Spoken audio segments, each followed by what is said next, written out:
Hey everybody! Today we're going to talk about the volume of cylinders. So I brought my handy dandy cylinder with me today.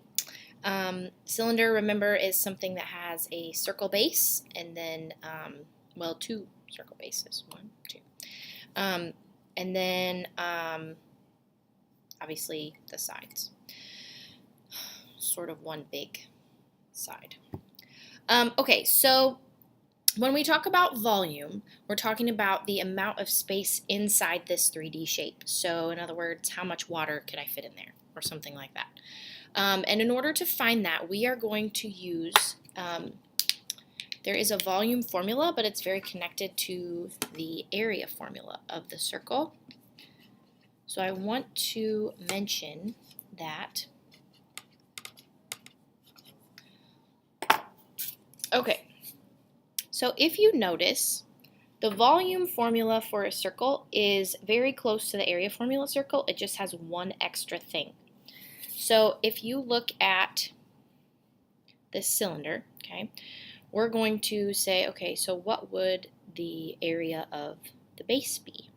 And then once we find that, we can multiply it by the height of the cylinder and get the volume.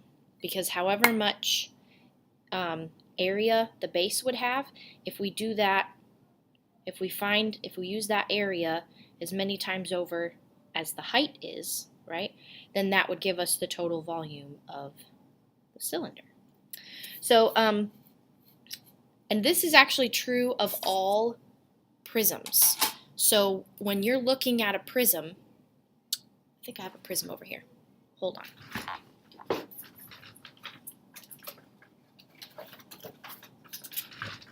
Yes.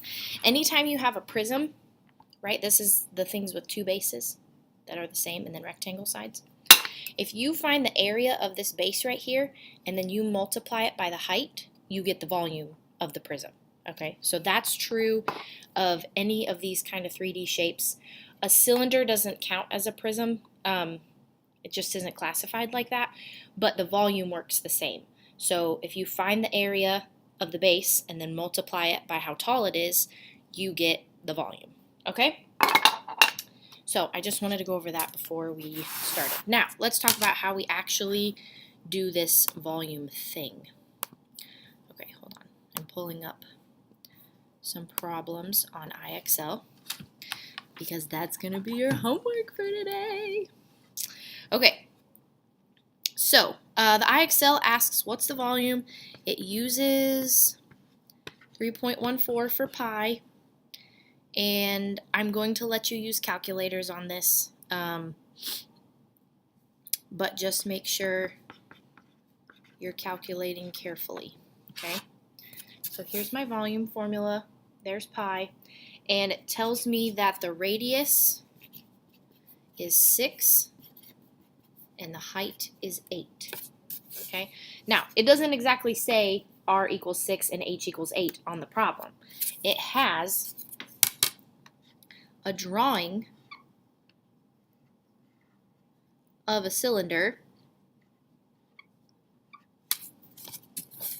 where it says 6, whoops, it's backwards for me, right here, and it says 8 right here. Notice this line only goes halfway across, okay? So that's how you know it's the radius. It wouldn't surprise me if there were some problems where they put the diameter on there, and then you had to cut it in half to find the radius. I'll look through in a minute to see, but you just got to watch out for that.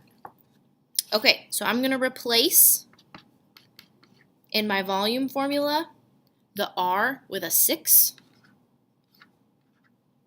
and the h with an 8. Like so. Okay, notice I still have the squared for my 6.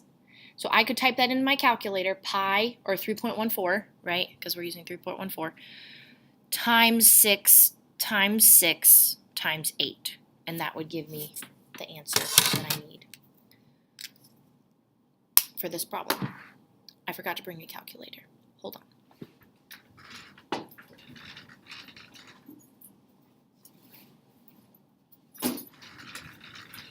It's so fun to do things on wheels. Okay, 3.14, my I up if I turned it on? 3.14 times 6 times 6 times 8.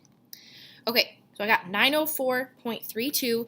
It doesn't tell me anything about rounding, but I'm just going to go ahead and assume that I can do to the nearest hundredth because that's what I have, is hundredths.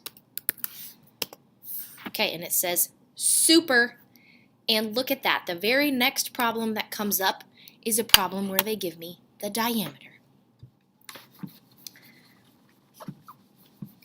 And I have to figure out the radius. Good thing I'm a math teacher.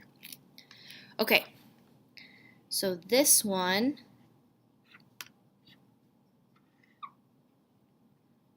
looks like this. 18 feet in diameter and 7 feet for height. So what does that mean for the radius? 9 feet. Yes, I hope that's what you said. Okay, so we're going to say R equals 9, H equals 7.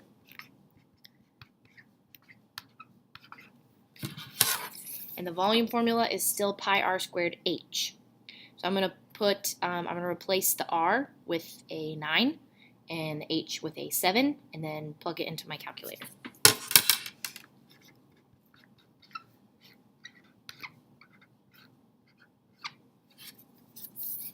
Like so.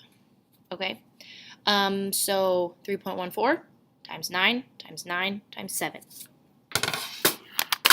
Let's try it. 3.14 times 9 times 9 times 7. Okay, so I get 1780 and 38 hundredths. Correct, it says. Okay, I'm not sure that there's many other ways that they can present these problems to you. I tell you what, I'll go through this whole lesson and make sure there's no other surprises waiting for you before 85, and then I'll let you know if there's anything else you need to watch out for when I post this video and this lesson in Google Classroom. Okay. I hope that this turns out wonderfully for you, and feel free to use a whiteboard as you work on these. Yeah, see you later.